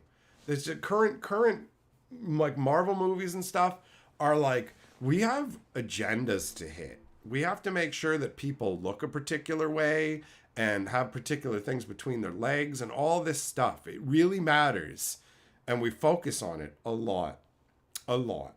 Like Doctor Strange 2. The first one was awesome. The second one is Doctor Strange can't actually be the main character anymore. So he has to follow around this chick and be tut-tutted by her. And then also, you know how he's a Sorcerer Supreme? Nuh-uh, Wang is. Because Wang has the right skin color. Oh, okay.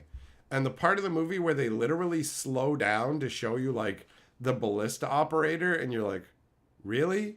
You're literally slowing the movie down right now to make sure we see this? This is fucking pathetic and wretched. Can you just make a good story? Like, stop trying to take the care. Well, I know you like Loki, but here's the thing. He's not what we're marketing right now because we have an agenda to push. So, Loki can't be the hero and like the character of his show. He's got to be kicked in the dick and have a security blanket and follow this lady around who's better than him in every way. But we say she's Loki too, and she'll even say it in the show. This isn't about you. Isn't that cool? Oh no, it's awful and you won't watch this? But what? What? But hold on, watch The Mandalorian. We're going to be like, this is the way to turn the Mandalorian into the woman DeLorean. Now you're following this chick. You don't get to do that. Like, the only way you can pull that off is with incredible organic writing that makes for a satisfying story. That's how you make us like new characters. You can't just bait and switch. It literally doesn't work. It just feels empty. Like, I don't even care. I just went, wow, Loki sucks. Like, Loki's a really cool character. And then you watch the show and you're just like, all right. I only watched through the first season because I had put so much time into watching it. Not because I was curious, not because I was enjoying it. And then it just ended with some Kang dumb shit. And you're like, this sucks so hard. It sucks so hard.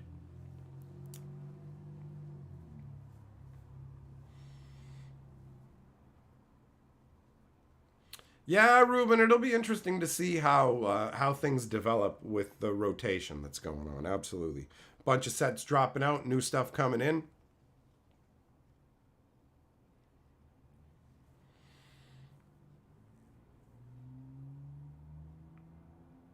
And like, what did they do? They did like, oh, check it out. Nick Fury was actually, how did he lose it? How did he get his messed up eye and his eye patch? A cat scratched him. Oh, wow. I thought he was a badass. Yeah, no, a cat scratched him. Also, guess what?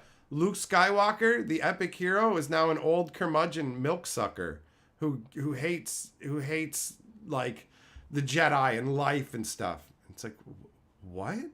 Why did you do this? Because you need to love Rey now. Love her. She's perfect and does everything amazing from the beginning. Love her. No. No, but look what we did to Luke. He sucks now, so you have to love Rey. No, I don't. You can destroy a character people love if you want. You own it. Seems like a waste of a resource to me, but yeah, go ahead and do it. No, she's a Skywalker. Isn't that cool? We could call her Skywalker. Rise of Skywalker or something. You don't? You like it? Don't you like it? What? You don't? But Lando Calrissian fucks feminist toasters. Isn't that cool? Wait, the toaster got destroyed. No, my feminist robot died. And it's like, it's just a robot though. You can just rebuild it. I never get upset when robots die because I'm not fucking 6 years old.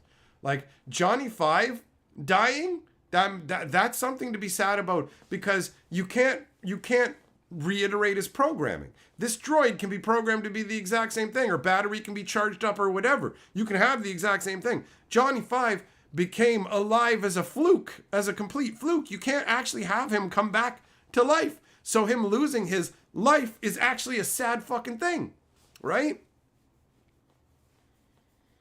James, I never watched Rings of Power. It's all good. It's all good. The stuff I heard about it made it sound laughably bad. It's just like the Wheel of Time. The Wheel of Time, they turned that into insane nonsense. We gotta, it's like, we gotta put women first. It's like, hold on, I got a question for you. Are we talking about Robert Jordan's Wheel of Time? Yes. So it's gotta be woman first, right? Yeah, it's not already.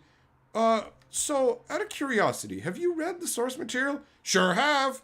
So who are the Aes Sedai? Well, the Aes Sedai are the rulers of the world. They're super powerful. They wield magic, and they can make kings dance to their tune. They control all the politics in the world, and everybody defers to them. Oh, and they're all women. What? Every single one's a woman. And there's a specific group of them that goes out and captures any man who has magical powers and removes his powers for his own good so that he won't go insane and die.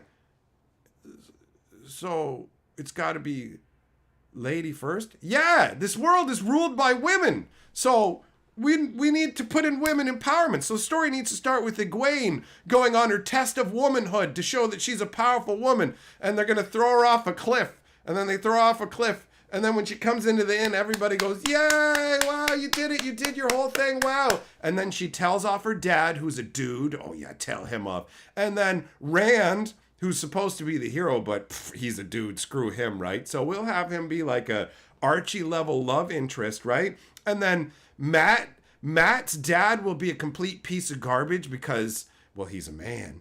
And then also, you know, Perrin's the big tough blacksmith? No, he's not. His frigid wife is the tough blacksmith, and he's just the little bitch boy husband. And then you know how in the story he meets the love of his life, Fail? No, he was married at the beginning to a woman who hates him and is stronger than him. Like, I was so hyped about that show. I went back through all the books before it came out, and I was so hyped to show it to Carly. And 10 minutes into the first episode, she turned to me and said, "Why does this show hate men?" Like, literally, she's never asked me that about it. She wanted to understand because she's like, "You like this?" Like, when it started and they did the Egwene thing, I was just like, uh-oh. And then it kept going, and I was just like, oh. And Carly turned to me thinking, this is something you love. Can you explain to me why this hates women or hates men? And I was like, no, I can't. Like, in the written story, it's just the Red Aja who look down on men. Women are in charge of the whole world, but just the Red Aja look down on men and consider men useless. So, like, when they started with that part, I was like, well, that makes sense. You have the Red Aja going after a man, that makes sense. But then they have the Trolloc fight. They have the Trollocs invade the village. And they cut to old woman after old woman fighting off the Trollocs. Oh my God. I loved it. I loved it. It was so ridiculous. It was so ridiculous. Just showing feeble old women fighting the Trollocs so they didn't have to show men fighting them. It was amazing. What? And then they're like, also, Lan, the glorious warder. Well, like, let's turn him into a sex toy for Moraine, and you'll get to see his Asian butt in the first episode when he goes and sits in the hot tub with her with nothing on. And Carly just thought that Lan was her manservant. And I was like, this is amazing. It's amazingly stupid. Oh my God. Oh, so funny. Anyways, it's time for me to go. Thanks for coming and hanging out, my friends. It's been a fun time. Always glad to spend some time together. And yeah, you know, maybe I will go back and watch that Wheel of Time stuff and do some videos on it for Hatcher. I know I'm way behind the curve on that, but making fun of it and just laughing about it might be worth the chuckle because they went so over the top with that stuff that it just becomes laughable. Like multiple old lady after old lady fighting off the Trollocs. These 7 feet tall, like Minotaur level things. All the grandmas are fighting them. Oh my God. Oh my God. Okay. Anyways. Thanks for coming and hanging out, my friends. I descend into the waters.